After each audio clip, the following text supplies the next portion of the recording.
and very assertive, energetic manners. He had a constant air of objecting to everything and everybody on principle. Knowing that I was an orphan, he sometimes took me aside and gave me sound fatherly advice, which I have since remembered, and am now beginning to appreciate. His wife, too, was a kindly, motherly woman, who, because being practically homeless I was often compelled to spend my holidays at school, seemed better disposed towards me than to the majority of the other fellows. Yes, I got on famously at Trigger's.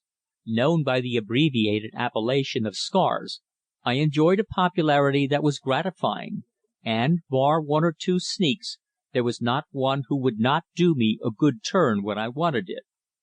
The sneaks were outsiders, and although we did not reckon them when we spoke of the school, it must not be imagined that we forgot to bring them into our calculations in each conspiracy of devilment, nor to fasten upon them the consequences of our practical jokes.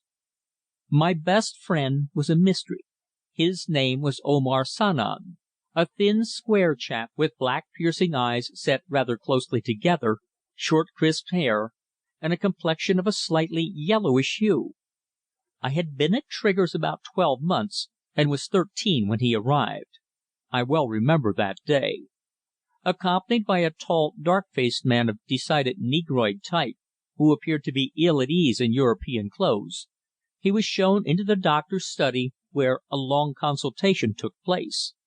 Meanwhile, among the fellows, much speculation was rife as to who the stranger was, the popular opinion being that Trigger should not open his place to savages, and that if he came we would at once conspire to make his life unbearable and send him to Coventry.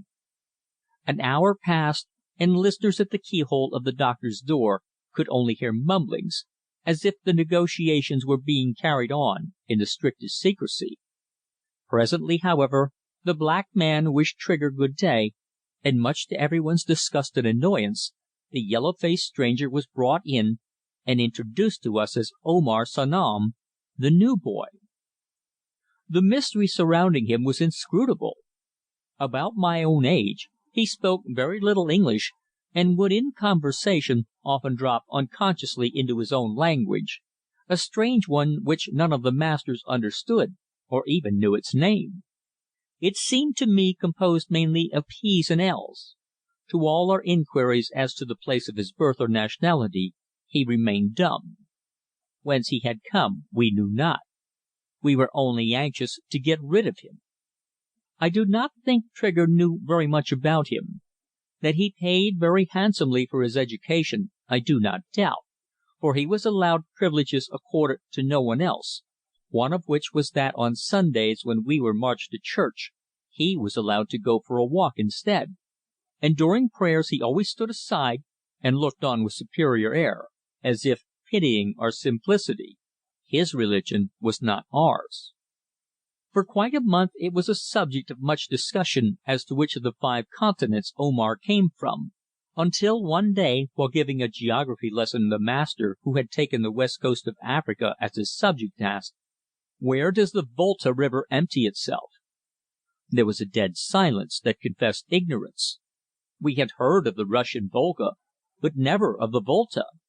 Suddenly Omar, who stood next to me, exclaimed in his broken English, "The Volta empties itself into the Gulf of Guinea. I've been there." "Quite correct," nodded the master approvingly, while Baines, the fellow on my left, whispered, "Yellow Face has been there. He's a guinea pig, see?" I laughed, and was punished in consequence. But the suggestion of the witty Baines being whispered round the school was effective. From that moment the yellow faced, mysterious foreigner was commonly known as the guinea pig. We did our best to pump him and ascertain whether he had been born in Guinea, but he carefully avoided the subject. The information that he came from the west coast of Africa had evidently been given us quite involuntarily. He had been asked a question about a spot he knew intimately, and the temptation to exhibit his superiority over us had proved too great. Not only was his nationality a secret, but many of his actions puzzled us considerably. As an instance, whenever he drank anything, water, tea or coffee,